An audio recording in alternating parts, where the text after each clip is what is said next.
आज की जो video basically controlled full wave rectifier है। प्रीवियस वीडियो में जो हमारे पास फुल वेव रेक्टिफायर होता था वो कंट्रोल्ड नहीं था, अनकंट्रोल्ड था। अनकंट्रोल्ड की वजह ज़ाहिर है उसमें डायोड्स थे।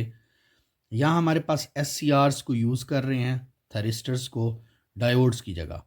तो इसका फ़ायदा ये है कि इसको हम कंट्रोल कर सकते हैं। अब कंट्रोल करने के लिए हम देखते हैं ये कैसे वर्किंग कर रहा है। तो ये हमारे पास फुल वेव रेक्टिफायर आपके पास अवेलेबल है। ये वही ब्रिज रेक्टिफायर जो हमारे पास अवेलेबल था। अगर आप याद करें प्रीवियस प्लेलिस्ट के अंदर ही हमारे पास सप्लाई के जो वोल्टेज हैं वो साइनोसाइडल होते हैं और आउटपुट जो है उसके ऊपर एक रजिस्टर लगा हुआ होता है। अच्छा, यहाँ 4 डायोड्स जो फुल वेव रेक्टिफायर में दिए गए थे उन 4 को एस सी आर या थायरिस्टर से रिप्लेस कर दिया गया है। याद रखने की चीज़ ये है कि यहाँ इसके पास ये जो थायरिस्टर होता है यहाँ पे गेट पल्स दी जाती है। गेट पल्स के लिए बेसिकली कंट्रोलिंग सर्किट होता है जो हमेशा यूज़ होता है। उस कंट्रोलिंग सर्किट के बगैर ये थायरिस्टर्स काम नहीं करते।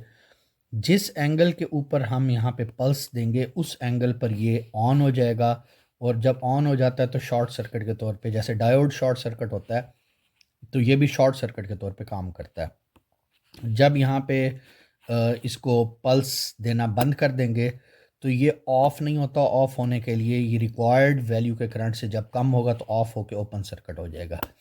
तो ये एस सी आर की वर्किंग भी आपको साथ साथ बता दी गई है।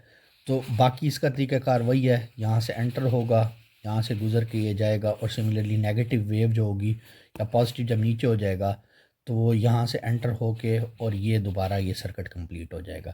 अच्छा, इसमें जो एक मेन पॉइंट है वो ये याद रखना है कि ये जो 4 हमारे पास एस सी आर्स दिए हुए हैं, इसका जो कंट्रोलिंग सर्किट है उस कंट्रोलिंग सर्किट को कंबाइन करके एक कंट्रोलर लगाया जाता है ताकि 2 को बैक वक्त ऑन किया जाए और 2 को बैक वक्त ऑफ़ किया जाए। अगर ऐसा नहीं होगा तो हमारे पास इसकी वर्किंग जो होगी प्रॉपर नहीं हो सकेगी। अच्छा, अब आपको इनिशियल 2 वीडियोस थी उसमें हम लोगों ने control full wave rectifier, full wave bridge rectifier में जो हमने पढ़ा था तो उसमें क्या था, ब्रिज में 4 डायोड्स यूज़ किए हुए थे, तो यहाँ हमारे पास 4 एस सी आर्स यूज़ किए हैं। सिमिलरली हमारे पास सेंटर टैप ट्रांसफार्मर रेक्टिफायर जो था उसमें 2 डायोड्स यूज़ किए हुए थे। तो यहाँ पे हमारे पास बेसिकली क्या हो रहा है, 2 एस सी आर यूज़ किए गए हैं। तरीकाकार वही है कि पॉजिटिव के लिए जब यहाँ से हम लोग इसकी गेट पे पल्स देंगे ये ऑन हो जाएगा, करंट यहाँ से गुजर कर ये सर्किट कंप्लीट हो जाएगा। तो इनिशियली पॉजिटिव यहाँ है, थोड़ी देर बाद पॉजिटिव नीचे आ जाएगा, नेगेटिव ऊपर आ जाएगा, पॉजिटिव में फिर दोबारा करंट यहाँ से गुजरेगा और ये चला जाएगा। तो करंट की डायरेक्शन जो है दोनों दफ़ा जो है वो राइट से लेफ़्ट की तरफ हो जाएगी। तो ये हमारे पास उसकी आउटपुट वेव है। आउटपुट वेव में हम देख सकते हैं हमें आमतौर पे फुल वेव में वेव इस तरह मिलती है। यहाँ हमारे पास फ़र्क, यहाँ हमें इतना हिस्सा वेव का नहीं मिलेगा, जो डॉटेड पोर्शन है ना ये नहीं मिलेगा। क्यों?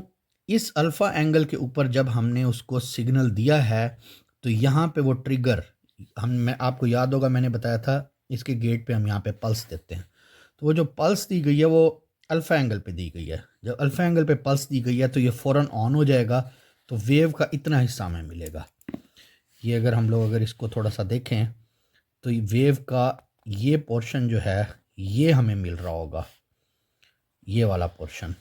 अच्छा, फिर दोबारा हमारे पास क्योंकि यहाँ करंट ये जाके कम हो जाएगा, ये ऑफ हो जाएगा, फिर दोबारा हम लोग इसको पल्स देंगे उसी अल्फ़ा एंगल पे। फॉर एग्ज़ाम्पल ये अल्फ़ा एंगल हम लोग कह सकते हैं कि कोई 40 डिग्री के ऊपर है, तो 40 डिग्री के ऊपर दोबारा हमने पल्स रखी हुई है, तो 40 पे दोबारा पल्स इसको जब मिलेगी तो ये दोबारा हमारे पास ये ऑन हो जाएगा और ये हमें इसकी आउटपुट मिलेगी। तो याद रखना जिस एंगल के ऊपर अल्फ़ा होगा ये उस एंगल के ऊपर ऑन हो जाएगा और शॉर्ट सर्किट के तौर पे ये काम करेगा और यहाँ से ये अपने अंदर से करंट को गुजरने देगा। तो ये आउटपुट जो है रेजिस्टिव लोड का कंट्रोल्ड फुल वेव रेक्टिफायर का है। तो अब तक के लिए इतना ही, नेक्स्ट वीडियो के साथ हाजिर होंगे। Thank you.